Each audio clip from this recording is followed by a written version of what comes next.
वही है जो मित्र के दुख को समझे और जाकर के अपने सुदामा को गले से लगा लिया। तो किसी ने कहा है ना कि बने सुदामा मित्र कृष्ण के।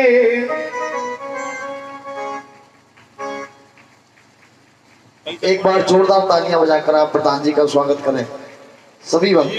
बोलिए बांके बिहारी लाल की जय हो, राधा रानी सरकार की जय। देखिए बड़े ही सरदारगढ़ के बड़े ही सौभाग्य, हमारे वर्तमान प्रधान जी भी भागवत भगवान के दरबार में हाजिरी लगा रहे हैं और व्यास जी का स्वागत कर रहे हैं। बोले गोविंद भगवान की जय हो। ऐसा समय कभी कभी आता है जो कि संतों का समागम, इसी को तो कहते हैं संतों और भक्तों का समागम। जय हो। वैसे तो मेला रोज लगते हैं, लेकिन ये ठाकुर जी का दरबार कभी कभी सजता है। जय। बोली वृंदावन में हरिलाल की जय। कि बने सुदामा मित्र कृष्ण के और गले मिले दुख टाल रहे। पहले तो सुदामा जी और कृष्ण मित्र थे तो गले मिलकर के दुख टालते थे। हरि बने सुदामा मित्र कृष्ण के गले मिले दुख टाल रहे हो, गले मिले दुख टाल रहे और गले मिले दुख टाल रहे। अरे आज सुदामा मित्र कृष्ण के घर में डाका डाल रहे। अरे आज सुदामा मित्र कृष्ण के घर में डाका डाल रहे। अरे आज सुदामा मित्र कृष्ण के घर में डाका डाल रहे।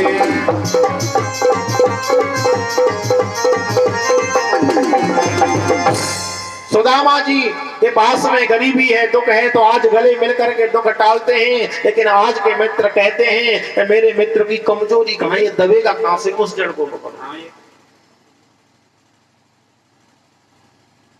आज सुदामा मित्र कृष्ण के घर में ही डाका डाल रहे। आज सुदामा जी महाराज को गले मिलकर के रथ सजवाया, भगवान लेकर गए, बराबर का सिंहासन दिया, बराबर में अपने सुदामा बिठाए और आज मेरे तीनों लोगों के नाथ ठाकुर आज ब्राह्मण देवता के चरणों में बैठ गए। रुक्मिणी मैया कहती हैं कि हे इस ब्राह्मण ने ऐसा कौन सा सत्कार किया है जो आज तीनों लोगों के नाथ इसकी शरण में बैठे। आज चरण धोने लगे, अपने प्रेम आंसू से सुदामा जी के चरणों को धो दिया है। अब तो सुदामा जी से वार्तालाप करने लगे, भैया तेरो विवाह है गयो, काम है हो। सुदामा जी कहते हैं भैया मेरो तो विवाह है गयो, तू बता। आज तो कहने लगे कि ये सब प्रणाम करने तो मैं आ रही हैं, ये मेरी पत्नी है। अब तो सुदामा जी सबसे पहले रुक्मिणी जी प्रणाम करने आई, कहते हैं सौभाग्यवती भवा जामवंती सत्य भामा सत्या भद्रा यमुना, सब प्रणाम करने आई। अब सुदामा जी का तो हाथ भी थकने लगा, सौभाग्यवती सौभाग्यवती। अब कहने लगे लाला अभी कितनी हो रहे हैं? बोले बहुत है, 16,108। बोले क्या गांव की भी आ रही है? बोले नहीं अब बनी है। तो कहने लगे लाला एक काम करूं? बोले क्या? मैं सब पत्नियों की ओर से मैं तुझे ही आशीर्वाद दे देता हूं कि तू ही चिरंजीवी रहे। तो आज ठाकुर जी को भी आशीर्वाद दे दिया, क्योंकि ध्यान रखना भगवान भी संतों के चरणों की धूल है, भगवान ने भी ब्राह्मणों की पूजा की,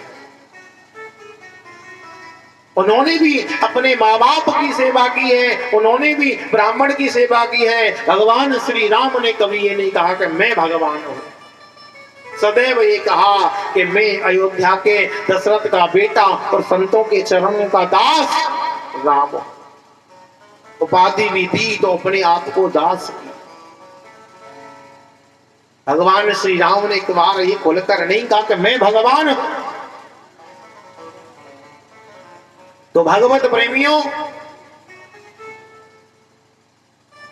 आज तो जैसे ही सुदामा जी महाराज कृष्ण बात करने लगे, कहने लगे तेने सुदामा भैया अपने विवाह में क्यों नहीं बुलाया? भैया ध्यान नहीं रहे हो, एक बात बता, मेरा तो एक विवाह भयो सो पत्र देना भूल गया, लेकिन तेरे 16,108 हुए, तेने क्यों नहीं बुलाया? बोले भैया हमारी तो पूछे ही मत। क्यों? बोले कि 4 बजे तक तो विवाह की कोई बातचीत नहीं है और 6 बजे तो बहू घर में आ गई 16,100। 4 बजे तक कोई चर्चा नहीं, 6 बजे बहू आ गई तो बताओ। अच्छा, अब वार्ता करने लगे कैसे बालक बच्चे। आज सुदामा जी कहते हैं कृष्ण मेरे समान संसार में सुखी कोई नहीं है। विपदो नेम विपतः संपदो नेम संपदः, अर्थात विपत्ति को विपत्ति नहीं कहते, संपत्ति को संपत्ति नहीं कहते। करोड़ रुपया है तो संपत्ति नहीं है, विपत्ति है। आपके पास 1 करोड़ का टर्न ओवर है तो वो संपत्ति नहीं है, ध्यान रखना। अरे सबसे बड़ी संपत्ति, सबसे बड़ा खजाना तो मेरे ठाकुर का नाम है, और जिसके पास में ये खजाना नहीं है तो उससे बड़ा गरीब, दरिद्र, मूर्ख, पापी और संसार में कोई नहीं हो सकता। चाहे उसके खाते में 10 करोड़ हो, 10 अरब हो, अगर भगवान से विमुख है तो वो सब मिट्टी है, ध्यान। तो आज मेरे भगवत प्रेमियों अनेक वार्ता करते हुए कहने लगे भाभी ने कुछ मेरे लिए भेजा। सुदामा जी कहते हैं भैया और बता, बात बदलते हैं। लेकिन भगवान कृष्ण एक बात के पीछे पड़ गए, बोले भैया तू निकाल दे कि मुझे खींचना पड़ेगा। आज भगवान ने कहा कि तुम्हारी ये हाथ ऊंचा कैसे हो रहा है। भगवान ने जैसे ही हाथ को उठाया और बगल में से पोटली खींच ली, और आज जैसे पोटली को खोलकर मेरे ठाकुर ने देखा, देखते रह गए। अरे सुदामा तेरे घर में 3 मुट्ठी चावल भी अपना नहीं है, कोई टूटा, कोई पीला, कोई सफेद, अपने पास में तेरा 3 मुट्ठी चावल भी नहीं है। समझ गए। आज सबसे पहले भगवान ने 1 मुट्ठी चावल की भरी अपने मुख में डाल लिया, 1 लोक सुदामा को दे दिया। दूसरी मुट्ठी चावल की भरी मुख में डाल लिया, दूसरा लोक दे दिया। माता रुक्मिणी कहती हैं जब तीनों लोक दे दोगे तो आप कहां रहोगे। अरे तुम्हें याद है कि एक ब्राह्मण ने आकर के तुम्हारे लात मारी थी। भगवान कहने लगे रुक्मिणी तुम भी भूल गई, वो भी ब्राह्मण था जो द्वारका से पत्र लेकर के आया था। यदि ब्राह्मण पत्र लेकर के नहीं आता तो तुम भी यहाँ नहीं होती।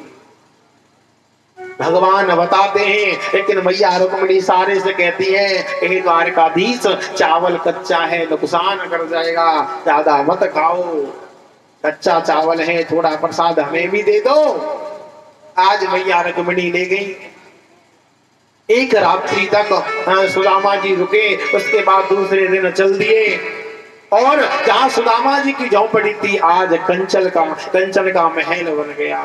जहाँ थी ठाकुर जी की कृपा हो जाती है तो भक्तों वहाँ हीरे नहीं, वहाँ तो इतना हीरा अनमोल मिल जाता जिसका कोई मोल नहीं होता।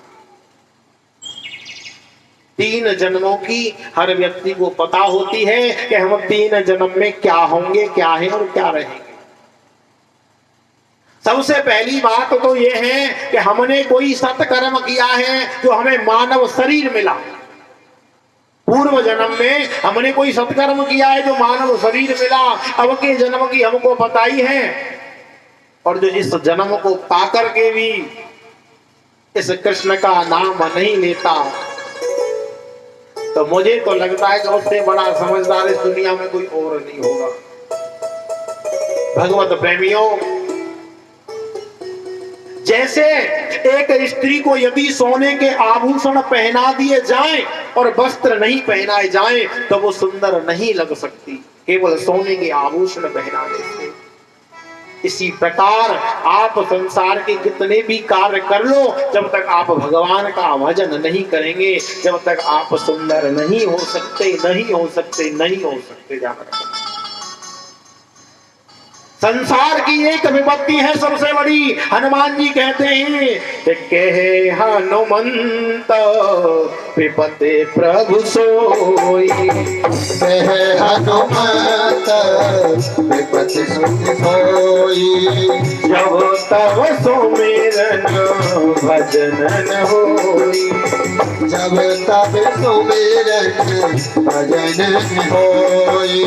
श्री राम जय राम जय जय राम, हो श्री राम जय राम जय जय राम।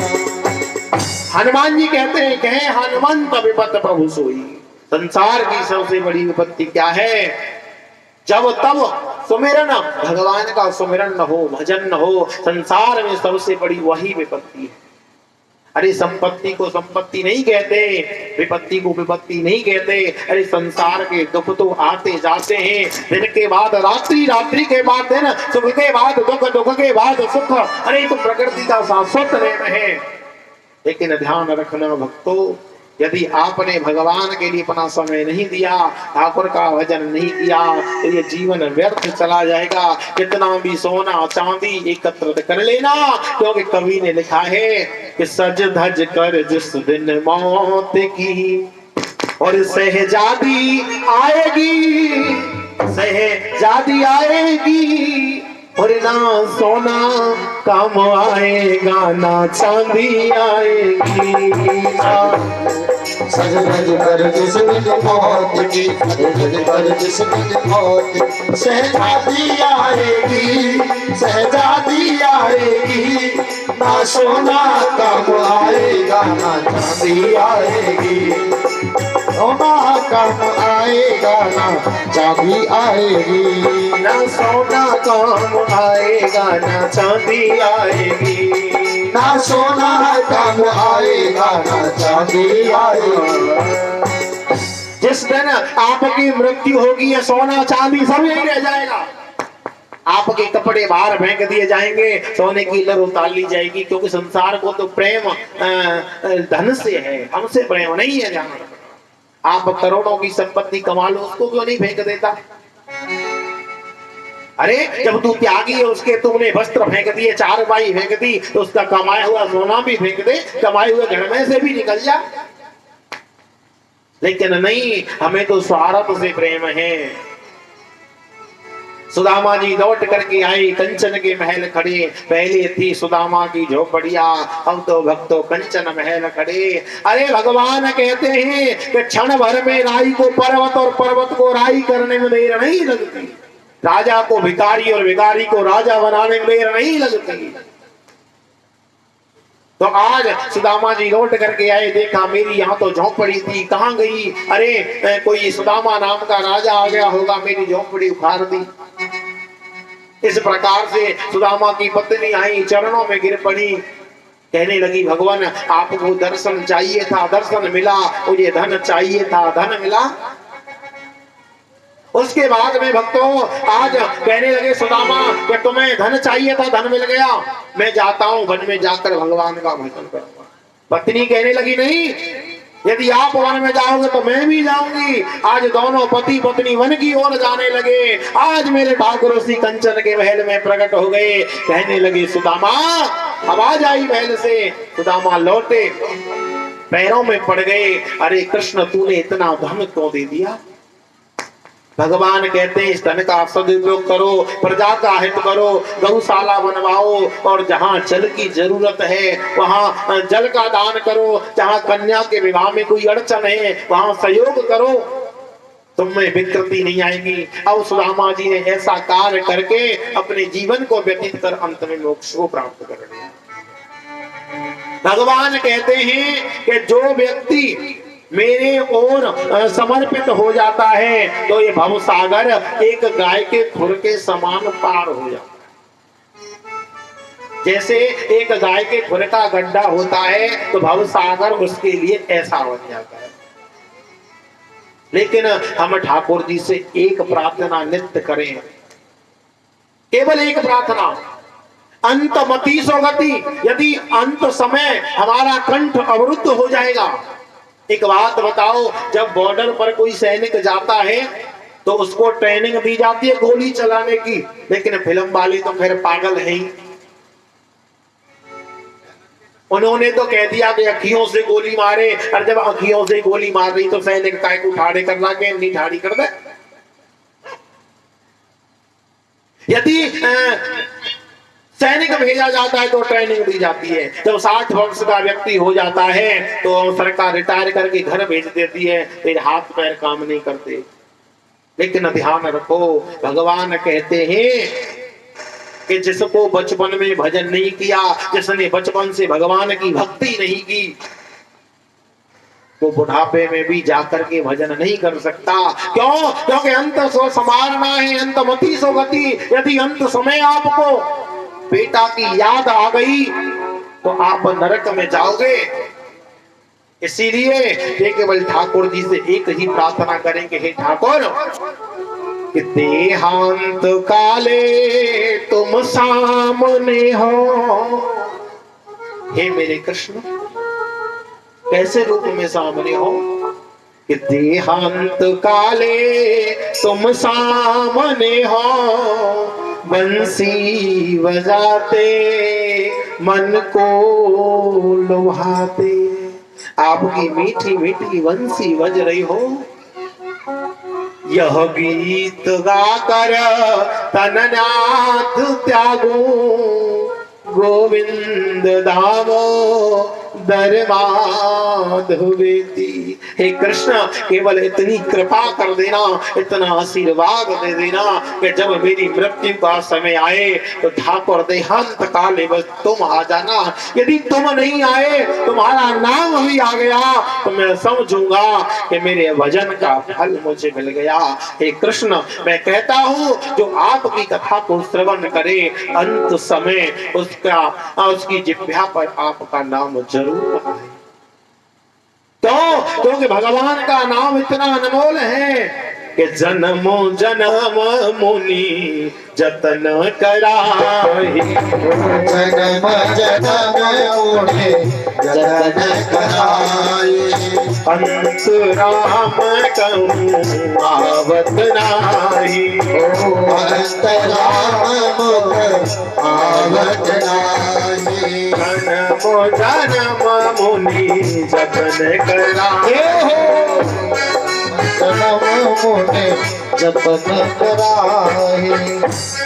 कोई बात ना है, बारिश आ गई तो घबराने वाले थोड़ी है। ब्रजवासी है, 7 दिन लगातार डाली इंद्र देवता ने, जब नहीं डर पे तो अब तो डरेंगे। कहा बताओ, कोई उठ करके गया हो तो आगे तो आ जाना। इतना करेगा, भिगो देगा, भिगा देंगे, लेकिन भजन फिर भी ठाकुर जी का करेगा।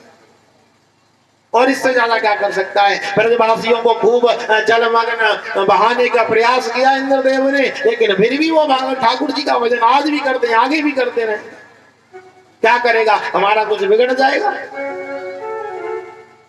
हमारा कुछ बिगड़ने वाला नहीं है, क्योंकि जिसकी पहचान डायरेक्ट पीएम से हो, वो डीएम के पास नहीं जाया करते भक्तों।